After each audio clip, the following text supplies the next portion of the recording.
কেমন হতো যদি পৃথিবী ও স্বর্গের মাঝে থাকতো আরেকটি অজানা দুনিয়া, যেই দুনিয়া সম্পর্কে পৃথিবীর মানুষের কোনো ধারণাই নেই, যেই দুনিয়াতে বসবাস করত ভয়ানক সব দৈত্য দানবরা।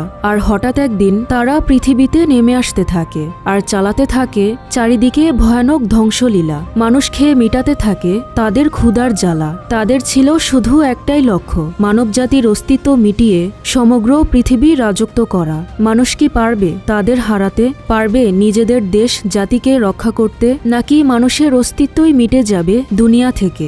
এরকমই এক অসাধারণ মানুষ এবং দৈত্যের গল্প দেখতে চলেছি আমাদের আজকের গল্পে, যেটা অবশ্যই আপনাদের সকলের ভালো লাগবে। রাজ্যের শেষ প্রান্তে ছোট্ট কুটিরে বসবাস করত জ্যাক নামের এক ছেলে। দরিদ্র কৃষি বাবার একমাত্র ছেলে জ্যাক। ছোটবেলা থেকেই জ্যাক রূপকথা এবং নানা অ্যাডভেঞ্চারের গল্প শুনতে ভালোবাসত। তার বাবা মাঝে মাঝে তাকে এরকম গল্প পড়ে শোনাতো। ওই সময়ে একটি গল্প সবার মাঝে খুবই প্রচলিত ছিল, দৈত্য এবং জাদুকরী বীজের গল্প। বহু বছর আগে পুরো পৃথিবীতে শাসন করত মহারাজা অ্যারিক।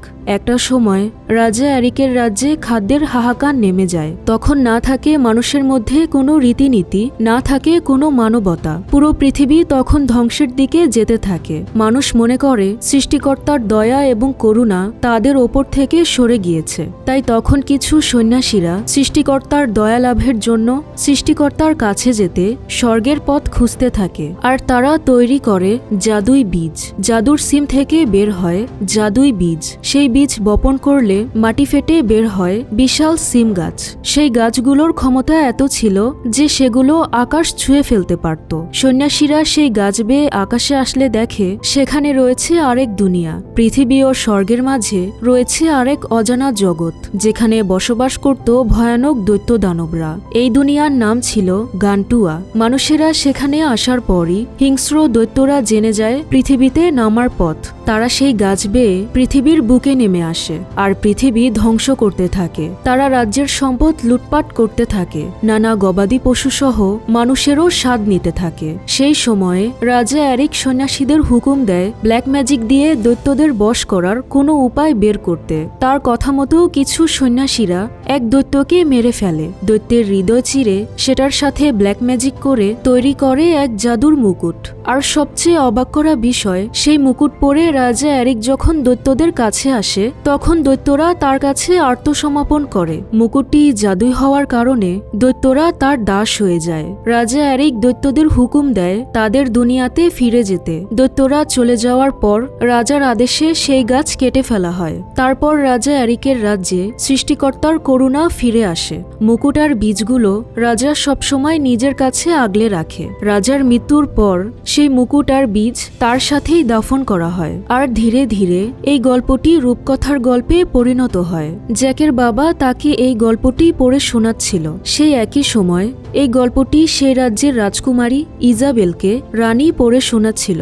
বলা হয় গল্পটি লোককথা, কিন্তু রাজা অ্যারিক একসময় এই রাজ্যেই শাসন করে গিয়েছেন। তারই বংশধর রাজকুমারী ইজাবেল। এভাবেই 10 বছর কেটে যায়। জ্যাক দরিদ্র ঘরের ছেলে। কঠোর পরিশ্রম করেই তার পেট চালাতে হতো। সে বাজারে যাচ্ছে তাদের ঘোড়া বিক্রি করতে। সেখানে আসলে সে দেখতে পায় জনপ্রিয় সে লোক গল্পটি নিয়ে নাটক হচ্ছিল। সেখানে আবার লোকেদের ভিড়ে রাজকুমারী ইজাবেলও ছিল।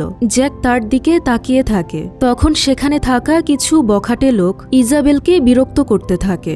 জ্যাক তাকে বাঁচাতে গেলে লোকগুলোর হাতে মার খায়, কিন্তু পরে দেখা যায় লোকগুলো তার কাছে প্রাণ ভিক্ষা চাইছে।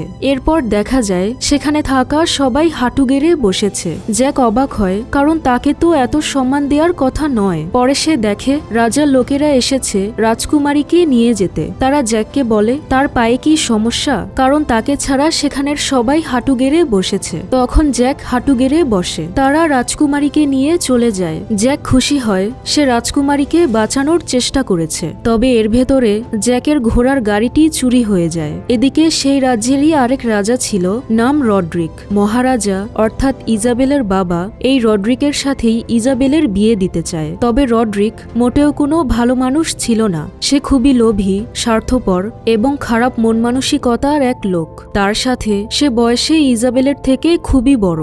রড্রিক লাইব্রেরিতে আসে, কিন্তু লাইব্রেরির দরজা খোলা মাত্রই এক সন্ন্যাসী সেখান থেকে বের হয়। রুমে ঢুকলেই সে দেখে সবকিছু এলোমেলো। তার বই খুলে সে দেখতে পায় তার লুকিয়ে রাখা সেই জাদুর বীজ সন্ন্যাসীটি নিয়ে পালিয়েছে। তবে সে বীজগুলো নিতে পারলেও রাজা অ্যারিকের জাদুর মুকুটটি নিতে পারেনি। এই মুকুট আর বীজ রাজার সাথে দাফন করা হলেও পরে রড্রিক রাজার কবর থেকে এগুলো চুরি করে নিয়ে আসে। এসব করার পেছনে তার খুবই ভয়ানক উদ্দেশ্য রয়েছে, সেটা সামনেই জানা যাবে। রড্রিক তার লোককে বলে মহলের মুখ্য দরজা বন্ধ করে ফেলতে আর সন্ন্যাসীটিকে আটক করতে। এদিকে সন্ন্যাসীটিও বুঝতে পেরে যায় সে সহজে এখান থেকে পালাতে পারবে না, তার মৃত্যু ঘনিয়ে এসেছে। সেই সময়ে জ্যাক তার ঘোড়া নিয়ে সেখানে ছিল। তখন সন্ন্যাসীটি জ্যাকের ঘোড়াটি কিনে নিতে চায়, তবে টাকার বিনিময়ে সে জ্যাককে ওই বীজগুলো ধরিয়ে দেয়। জ্যাক বীজের বদলে কিভাবে তার ঘোড়া দেবে? তখন সন্ন্যাসী বলে এগুলো কোনো সাধারণ বীজ নয়, এগুলো অতীতের পবিত্র বীজ। এই বীজের পুরো পৃথিবী বদলে দেওয়ার ক্ষমতা আছে। তুমি এগুলো চার্চের ফাদারের কাছে পৌঁছে দিও আর আমার নাম বলো, তুমি তোমার টাকা পেয়ে যাবে। আর যাই হয়ে যাক, এগুলোকে সাবধানে রেখো আর ভুলেও পানিতে ভিজিও না। এর মুহূর্তের মধ্যেই সন্ন্যাসীটি ঘোড়া নিয়ে ছুটতে থাকে, তবে সে বেশি দূর যেতে পারে না। রাজার লোকেরা তাকে ধরেই ফেলে, কিন্তু সন্ন্যাসীটি সেই বীজ কাকে দিয়েছে তা সে কিছুতেই বলে না। সে রড্রিককে বলে এগুলো জাদুই বীজ, কোনো সামান্য জিনিস নয়। একবার কিছু হয়ে গেলে পুরো পৃথিবী ধ্বংস হয়ে যাবে। সৃষ্টিকর্তা একবার ক্ষমা করে দিয়েছেন, কিন্তু সেই ভুল আবার দ্বিতীয়বার হলে সব শেষ হয়ে যাবে। তখন রড্রিক রেগে মেগে সন্ন্যাসীটিকে মেরে ফেলে। ঘোড়ার বদলে বীজ নিয়ে আসার কারণে জ্যাকের চাচা প্রচন্ড পরিমাণে রেগে যায়। সে বলে সন্ন্যাসীর রূপে থাকলেই কেউ সন্ন্যাসী হয়ে যায় না, আর সন্ন্যাসীদের কাছে টাকাও থাকে না। সে তোমায় বানিয়ে বানিয়ে মিথ্যা বলে বোকা বানিয়ে ঘোড়া হাতিয়ে নিয়েছে। আমরা খুবই গরিব, দুবেলা ভালো খেতেও পাই না, আর তুমি একমাত্র ঘোড়াটাকে বেচে এই বেহুদা বীজ নিয়ে এসেছো। তোমার কবে বুদ্ধিশুদ্ধি হবে জ্যাক? সে রাগের চোটে বীজগুলো মাটিতে ফেলে দেয়। জ্যাক বীজগুলো কুড়িয়ে নেয়, কিন্তু তার অজান্তেই একটি বীজ বাড়ির নিচে পড়ে যায়। এদিকে ইজাবেল মহলে এসে তার বাবাকে বলে সে এখন বড় হয়ে গিয়েছে, সে তার দায়িত্বগুলো ভালোভাবে পালন করতে চায়, তার যোগ্যতা দেখাতে চায়। তার বাবার তাকে সুযোগ দিতে হবে, তার ওপর বিশ্বাস রাখতে হবে। সে চায় না তার থেকে দ্বিগুণ বয়সের একজনকে বিয়ে করে এই মহলের চার দেয়ালে বন্দী হয়ে থাকতে। সে তার জীবনের স্বাধীনতা চায়, সে বাহিরের জগৎটাকে উপভোগ করতে চায়, নিজের স্বপ্ন পূরণ করতে চায়। তবে তার বাবা তার কথা মেনে নেয় না। সে বলে ইজাবেল একদম তার মায়ের মতো হয়েছে, তার মাও তাকে নিয়ে এরকম স্বপ্নই দেখত। সে তার মাকে হারিয়েছে, এখন তাকে হারাতে চায় না। তার কথা মতোই ইজাবেলের চলতে হবে। সে এই মহলেই সুরক্ষিত, তার বিয়ে রড্রিকের সাথেই হবে, এটাই তার শেষ কথা। সেই রাতেই ইজাবেল শব্দবেশে মহল থেকে পালাতে যায়। বাবার এরকম সিদ্ধান্ত সে মানতে পারছে না। বৃষ্টির সেই রাতে আশ্রয়ের জন্য তার চোখ যায় দূর থেকে আলো আসা এক কুঁড়ে ঘরের ওপর। সেই ঘরটি ছিল জ্যাকদের। ইজাবেল সেখানে আসার পর দুজন একে অপরকে চিনে ফেলে। জ্যাক তাকে সম্মান প্রদর্শন করে আর বলে এই রাতে সে একা একা প্রাসাদ থেকে বাহিরে বের হয়েছে কেন? ইজাবেল বলে সে প্রায়ই এরকম করে, কারণ সে তার জীবনে অ্যাডভেঞ্চার খুঁজে বেড়াচ্ছে। তারা কথা বলছিল আর এদিকে বৃষ্টির পানি গড়িয়ে বাড়ির নিচে চলে আসে। বাড়ির নিচেই ছিল সেই জাদুই বীজটি। জ্যাক ইজাবেলকে তার ছোটবেলার গল্পের বইটি দিয়ে বলে হয়তো এতে আপনি কিছু অ্যাডভেঞ্চার পাবেন। ইজাবেলও ছোটবেলা থেকেই এই গল্পগুলো শুনে এসেছে। এদিকে বৃষ্টির পানিতে বীজ ভিজে সেখানে বিশাল সিম গাছ বের হয়। গাছটি বাড়ি ভেদ করে আকাশে যেতে থাকে, আর গাছের সাথে বাড়িটিও আকাশে উঠতে থাকে, আর বাড়ির ভেতর আটকে যায় ইজাবেল। জ্যাক তাকে বাঁচানোর চেষ্টা করে, কিন্তু সে পা পিছলে সেখান থেকে পড়ে যায়। পরের সকালে রাজা এবং রাজরক্ষীরা সেখানে আসে। তারা সবাই দেখে এক বিশাল সিম গাছ আকাশে গিয়ে ঠেকেছে। তারা জ্যাকের কাছে ইজাবেলের অলংকার পেয়ে জ্যাককে চোর মনে করে। তখন জ্যাক তাদের কাল রাতের ঘটনা খুলে বলে আর বলে রাজকুমারী তার বাড়ির সাথে গাছে করে আকাশে চলে গিয়েছে। রড্রিক বুঝতে পারে জ্যাকের কাছে সেই জাদুই বীজ রয়েছে। তখন রাজা তার বিশেষ সেনাপতি অ্যালমন এবং আরও লোকেদের বলে ওপরে গিয়ে রাজকুমারীকে সুরক্ষিতভাবে নিয়ে আসতে। তারা জ্যাককেও সাথে নিয়ে নেয়, কারণ জ্যাক সবকিছু নিজ চোখে দেখেছে। তাদের সামনে জ্যাকের প্রয়োজন পড়তে পারে। এদিকে রড্রিকও যাচ্ছে, তবে সে রাজকুমারীকে বাঁচাতে যাচ্ছে না, তার উদ্দেশ্য অন্য কিছু। এরপর তারা গাছ বেয়ে উপরে উঠতে থাকে। পথে রাজার কিছু লোকেরা দুর্ঘটনায় পড়ে গাছ থেকে ছিটকে পড়ে যায়, কিন্তু রড্রিক তাদের বাঁচানোর বদলে উল্টো তাদের দড়ি কেটে নিচে ফেলে দেয়। রড্রিক শুধু খারাপ মানুষই নয়, তার ভেতর দয়া মায়া বলতেও কিছু নেই। এবার অনেক বড় জার্নির পর অল্প কিছু জনই উপরে পৌঁছতে পারে। জ্যাক, সেনাপতি অ্যালমন, রড্রিক এবং সাথে আরও 3 জন। তারা ওপরে এসে নতুন আরেক দুনিয়া দেখতে পেয়ে পুরো অবাক হয়ে যায়। বলা যেতে পারে পৃথিবী ও স্বর্গের মাঝের আরেক জগৎ। তারা যেই রূপকথার গল্পগুলো শুনে এসেছিল তা এখন পুরোপুরি সত্য হয়ে যায়। তারা জ্যাকের বাড়িটি দেখতে পায়, তবে বাড়ির ভেতর ইজাবেল ছিল না। সে বাড়ি থেকে বের হয়ে জঙ্গলে চলে গিয়েছে। হয়তো তার খিদে পেয়েছে বা নতুন কোনো অ্যাডভেঞ্চারের খোঁজে গিয়েছে। যেহেতু সে অ্যাডভেঞ্চার পছন্দ করে, সেখানে আসার পর তারা 2 দলে ভাগ হয়ে যায় ইজাবেলকে তাড়াতাড়ি খুঁজে বের করতে। তখন রড্রিক সুযোগ পেয়ে জ্যাকের কাছ থেকে সেই বীজগুলো নিয়ে নেয় আর বলে এই বীজের ব্যাপারে কাউকে কিছু বললে তাকে মেরে ফেলা হবে। জ্যাক সবগুলো বীজ দিয়ে দিলেও কৌশলে একটি বীজ নিজের কাছে রেখে দেয়। পথে ইজাবেলের বানানো চিহ্ন দেখে বোঝা যায় ইজাবেল বেশি দূরে যায়নি। তখন জ্যাক ইজাবেলকে দেয়া তার বইটি সেখানে কুড়িয়ে পায়। সে সবাইকে বলে ইজাবেল এখানেই ছিল, কিন্তু তাকে হয়তো কোনো বড় কিছু ধরে নিয়ে গেছে, কারণ সেখানের গাছপালাগুলো ভেঙে পড়েছিল। কিছু দূর এগোনোর পর জ্যাকদের খুবই খিদে পেয়েছিল। তারা দেখতে পায় একটি ছোট্ট নদীর কাছে অনেকগুলো ভেড়া পানি খাচ্ছে।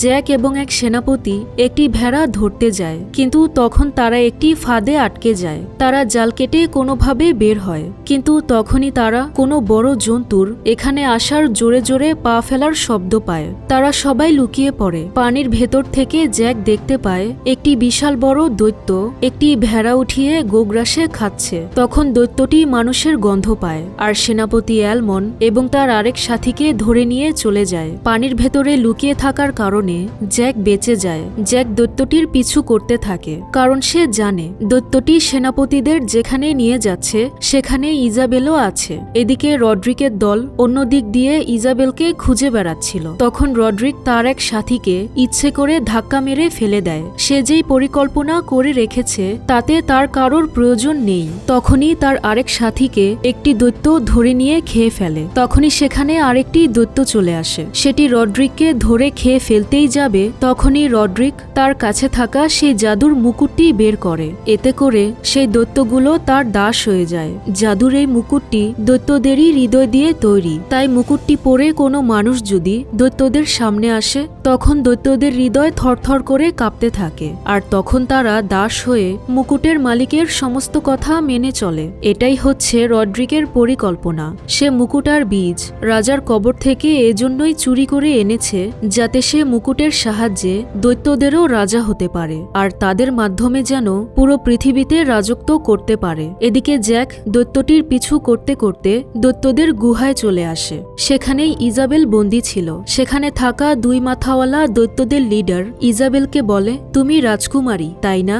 আমরা এখনো ভুলিনি মহারাজা অ্যারিকের রক্তের ঘ্রাণ। তুমি তারই বংশধর, তোমাকে তোমার রক্ত ফাঁসিয়ে দিয়েছে। রাজকুমারী ইজাবেলকে দেখিয়ে 2 মাথাওয়ালা দৈত্যদের লিডার সব দৈত্যদের বলে যে তাদের দাস বানিয়ে তাদের দুনিয়াতে ফেরত পাঠিয়েছিল তারই রাজকুমারীকে আজ তারা হাতে পেয়েছে। এবার তাকে খেয়েই তারা রাজবংশের স্বাদ নেবে। তাদের প্রতিশোধ অনেকটাই পূরণ হবে। তখন সেখানে সেই দৈত্যটি সেনাপতি অ্যালমন এবং তার সাথীকে ধরে নিয়ে আসে। তখন 2 মাথাওয়ালা দৈত্যটি সেনাপতির সাথীকে ধরে বলে তারা এখানে কিভাবে আসলো, পৃথিবীতে নামার পথ কোথায়। সে তা বলে না, আর বলে পৃথিবীতে নামার পথ তোর মাথার ভেতর। এতে দৈত্যটি রেগে গিয়ে তার ঘাড় মটকিয়ে তাকে মেরে খেয়ে ফেলে। এরপরই সেখানে মুকুট পরে রড্রিক চলে আসে। তাকে দেখে দৈত্যরা হাঁটু গেড়ে বসে। সে 2 মাথাওয়ালা দৈত্যদের লিডারের মাথায় পা রেখে দৈত্যদের সিংহাসনে গিয়ে ওঠে। সে দৈত্যদের বলে তারা আগামীকালই পৃথিবীর জমিনে নামবে আর একে একে সবকিছু চুরমার করে ফেলবে। পৃথিবীর সবগুলো রাজ্য তারা নিজেদের দখলে নিয়ে আসবে। সে দৈত্যদের যুদ্ধের জন্য প্রস্তুত করছে। এতে দৈত্যরাও উল্লাসে ফেটে পড়ে, কারণ তারাও তো এটাই চাইতো। রড্রিকের এই রূপ দেখে অ্যালমন এবং ইজাবেল বুঝতে পারে রড্রিক কত বড় বিশ্বাসঘাতক, চরম পর্যায়ের খারাপ মানুষ। তাকে বিশ্বাস করা তাদের সবচেয়ে বড় ভুল হয়েছে। এরপর ইজাবেলদের রান্নাঘরে নিয়ে আসা হয়। এক দৈত্য তাদের রান্নার ব্যবস্থা করছিল। তাদের চিৎকার শুনে জ্যাক সেই রান্নাঘরে লুকিয়ে চলে আসে। দৈত্যটি অ্যালমনকে রুটির সাথে পেঁচিয়ে পেক করার জন্য চুলায় ঢুকায়। এরপর ইজাবেলকে বের করে কাটতেই যাবে, তখনই জ্যাক সেখানে থাকা এক ছুরি দৈত্যের পিঠে ঢুকিয়ে দেয়। এতে দৈত্যটি সেখানেই মারা যায়। এরপর জ্যাক ইজাবেলদের নিয়ে সেখান থেকে পালিয়ে যায়। এদিকে পৃথিবীর নিচে রাজারা তাঁবু গেড়ে তাদের আসার অপেক্ষা করছিল। অনেক সময় পার হয়ে যাওয়ার পর রাজা ভাবতে থাকে এই গাছটিকে এভাবেই রেখে দেয়া ঠিক হচ্ছে কিনা, কেননা এই গাছটি তো সত্য। তাহলে কি দৈত্যদের লোককথার গল্পটিও সত্য? যদি এটাও সত্য হয়ে থাকে তাহলে তো দৈত্যরা নিচে নেমে এসে সবকিছু শেষ করে ফেলবে। এদিকে রড্রিক জানতে পারে ইজাবেলরা পালিয়ে গিয়েছে। এখন তারা যদি পৃথিবীতে নেমে যেতে পারে তাহলে তারা তার প্ল্যানের কথা রাজাকে বলে দেবে। তখন গাছটিও কেটে ফেলা হবে। তাই রড্রিক এক দৈত্যকে আদেশ দেয় ওই গাছের পথটি পাহারা দিতে, যাতে তারা পৃথিবীতে না যেতে পারে। এদিকে জ্যাক তাদের নিয়ে সেই প্রবেশদ্বারের পথে আসলে দেখে এক দৈত্য সেখানে ঘুমিয়ে আছে। শক্তিশালী এই দৈত্যের সাথে তারা শক্তি দিয়ে পারবে না, কিন্তু বুদ্ধি দিয়ে তো পারবে। তখনই জ্যাকের মাথায় একটি প্ল্যান আসে। সে এক মৌচাক ধরে এনে ওই দৈত্যটির মুখে ঢুকিয়ে দেয়। মৌমাছির কামড়ে দৈত্যটি পাগল হয়ে দৌড়তে থাকে আর ওপর থেকে নিচে পড়ে যায়। এবার জ্যাকরা নিশ্চিন্তে নিচে যেতে পারবে, কিন্তু অ্যালমন যাবে না। সে বলে সে এখানেই থাকবে। কাল সকালে রড্রিক যখন নিচে যাওয়ার জন্য এখানে আসবে তখন সে রড্রিককে থামানোর চেষ্টা করবে। সে যদি মুকুটটি নাও নিতে পারে, কিন্তু ততক্ষণে জ্যাকরা নিচে গিয়ে গাছটি কেটে ফেলতে পারবে। অ্যালমন রাজ্য রক্ষার জন্য সেখানেই থেকে যায়। ইজাবেল ও জ্যাক নিচে নামতে থাকে। এদিকে মৌমাছির কামড় খেয়ে সেই দৈত্যটি পৃথিবীতে এসে পড়ে। এই দৃশ্য দেখে রাজা এবং সৈন্যদের আর বোঝা বাকি থাকে না যে লোককথার গল্পটি আসলেই সত্য। তখন রাজা গাছটি কেটে ফেলার হুকুম দেয়। এতে করে সে তার মেয়েকে সবসময়ের জন্য হারিয়ে ফেলবে, কিন্তু আর কোনো উপায় তো নেই। রাজ্য রক্ষার জন্য যত দ্রুত সম্ভব গাছটি কেটে ফেলতেই হবে। রাজার কথা মতো সৈন্যরা মিলে গাছটি কেটে ফেলার কাজে লেগে পড়ে। পরের সকালে অ্যালমন দেখতে পায় রড্রিক দৈত্য দলের সাথে প্রবেশদ্বারে এসেছে। তারা ওই গাছ বেয়ে এবার পৃথিবীতে নামবে। তখনই অ্যালমন রড্রিকের ওপর আক্রমণ করে। এতে রড্রিকের কাছে থাকা সেই বীজের থলিটি মাটিতে পড়ে যায়। দুজনের মধ্যে তুমুল লড়াই শুরু হয়। লড়াইয়ের এক পর্যায়ে অ্যালমন রড্রিকের পেটে ছুরি ঢুকিয়ে দেয়। এতে রড্রিক ছটফট করতে করতে সেখানেই মারা যায়। এরপর রড্রিকের মাথা থেকে মুকুটটি নিয়ে দুই মাথাওয়ালা দৈত্যদের লিডার নিজের আঙুলে পরে নেয় আর সকল দৈত্যদের রাজা হয়ে যায়। এতে বাকি সব দৈত্যরা তার ওপর আরও আনুগত্য প্রকাশ করে। এখন দৈত্যদের কাছে মুকুটও আছে। এবার মানুষের পক্ষে তাদের দমন করা কোনোভাবেই সম্ভব নয়। এদিকে নিচে রাজার সৈন্যরা অবশেষে গাছটি কেটে ফেলতে সক্ষম হয়। উপর থেকে অ্যালমন বুঝতে পেরে ওই গাছে ঝাঁপিয়ে পড়ে। জ্যাক আর ইজাবেল আগের থেকেই ওই গাছে ছিল। তারা গাছের সাথে পৃথিবীতে চলে আসে।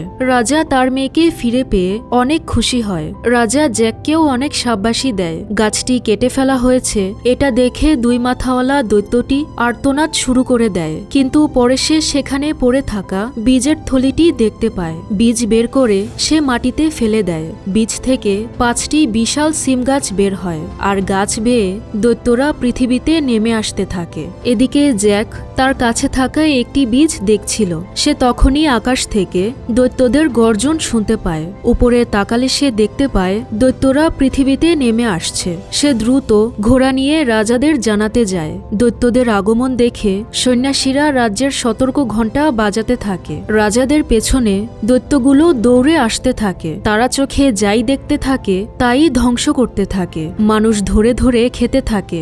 রাজারা মহলের মুখ্য দরজার কাছাকাছি চলে আসে। অ্যালমনের আদেশে সৈন্যরা যুদ্ধের প্রস্তুতি নিতে থাকে। রাজারা ঢোকার সাথে সাথেই প্রধান ফটকের ব্রিজটি তুলে নেওয়া হয় আর এরপরে জ্যাক তার ঘোড়ার দীর্ঘ এক লাফে ভেতরে চলে আসে। দৈত্য লিডার ব্রিজ আটকানোর চেষ্টা চেষ্টা করতে থাকে, কিন্তু সৈন্যদের তীব্র তীরবাজির জোরে সে অগ্নিশিখার পানিতে পড়ে যায়। সে আগুনে কিছুটা জ্বলে যায়, কিন্তু মরে যায় না। এদিকে দৈত্য বাহিনীরা প্রধান ফটকটি নামানোর চেষ্টা করছিল, আর পাশাপাশি তারা মহলের বিভিন্ন দিকে নানা জিনিসপত্র ছুঁড়ে মারছিল। সেই সময়ে রাজা ইজাবেলকে বলে মহলের গুপ্ত জায়গায় চলে যেতে। সে তার মেয়েকে সুরক্ষিত রাখার দায়িত্ব জ্যাকের হাতে দিয়ে দেয়। দৈত্য আর মানুষের মধ্যে ভয়ানক যুদ্ধ লেগে যায়। দৈত্যগুলো গাছে আগুন লাগিয়ে সৈন্যদের ওপর ছুঁড়ে মারছিল। সৈন্যরাও তাদের তীরগুলো অনবরত ছুঁড়ে মারছিল, কিন্তু শক্তিশালী এই দৈত্যগুলোর সাথে কোনোভাবেই পেরে উঠতে পারছিল না। এদিকে ইজাবেল ও জ্যাক মহলের গুপ্ত জায়গায় চলে আসে, কিন্তু সেখানে মেঝে ফেটে সেই দুই মাথাওয়ালা দৈত্যটি বের হয়। সে ইজাবেল আর জ্যাককে ধরে ফেলে। জ্যাককে খেয়ে ফেলতেই যাবে, তখনই জ্যাক নিজের কাছে থাকা শেষ বীজটি দৈত্যটির মুখে ছুঁড়ে মারে। বীজ ভেতরে গিয়ে দৈত্যের পেট থেকে গাছ বের হয়। সেই গাছ দৈত্যটিকে চিরে বের হয়ে ওপরে উঠে যায়, আর দৈত্যটি মারা যায়। আঙ্গুলে থাকা সেই মুকুটসহ দৈত্যের হাত সেখানে পড়ে থাকে। এদিকে দৈত্যদের শক্তির জোরে তারা প্রধান ফটকটি নামিয়ে ফেলে। শিকল ভেঙে তারা মহলের ভেতরে চলে আসে, কিন্তু রাজদরবার হার মানে না। তারা বীরত্বের সাথে লড়াই করবে। রাজা নিজের শেষ নিঃশ্বাস অবধি চেষ্টা চালিয়েই যাবে। এতে তারা সবাই শেষ হয়ে যাবে, কিন্তু হার মানবে না। দেখা যায় রাজপ্রাসাদ চুরমার করে সিম গাছটি আকাশে চলে যাচ্ছে। এর কিছুক্ষণ পরই দৈত্যরা তাদের হৃদয়ে ব্যথা এবং ভয় অনুভব করে। তারা সবাই হাঁটু গেড়ে বসে। রাজা এবং অ্যালমন খুবই অবাক হয়ে যায়। তখন পেছনে তাকালে দেখা যায় জ্যাক সেই মুকুট হাতে নিয়ে সেখানে এসেছে। মুকুট মাথায় পরে জ্যাক এখন দৈত্যদের রাজা। জ্যাক দৈত্যদের হুকুম দেয় তাদের দুনিয়াতে ফিরে যেতে। দৈত্যরা চলে গেলে গাছগুলো কেটে ফেলা হয়। জ্যাক দরিদ্র ঘরের ছেলে, কিন্তু তার সাহসিকতা এবং বীরত্ব দেখে পুরো রাজ্য মুগ্ধ হয়ে যায়। আর রাজা গর্ভের সাথে তার মেয়ের বিয়ে জ্যাকের সাথে দেয়, আর জ্যাক সেই রাজ্যের রাজা হয়ে ওঠে। এই জাদুর মুকুট এবং দৈত্যদের গল্প জ্যাক আর ইজাবেল প্রায়ই তাদের ছেলে মেয়েকে পড়ে শোনাতো। বাচ্চাগুলো বলে, মুকুটটি এখন কোথায়? যদি দৈত্যরা আবার ফিরে আসে? তখন জ্যাক বলে, ভয়ের কিছু নেই, দৈত্যরা আর আসতে পারবে না, আর মুকুটটিও সুরক্ষিত আছে। সেটিকে সোনালী রঙে পলিশ করে আরও ডেকোরেট করে মিউজিয়ামে রেখে দেয়া হয়েছে। প্রতিদিন শত শত মানুষেরা মুকুটটিকে দেখতে আসে, কিন্তু এর পেছনের গল্পের কথা অনেকেরই অজানা। আর এর সাথেই এই মুভিটি এখানে শেষ হয়।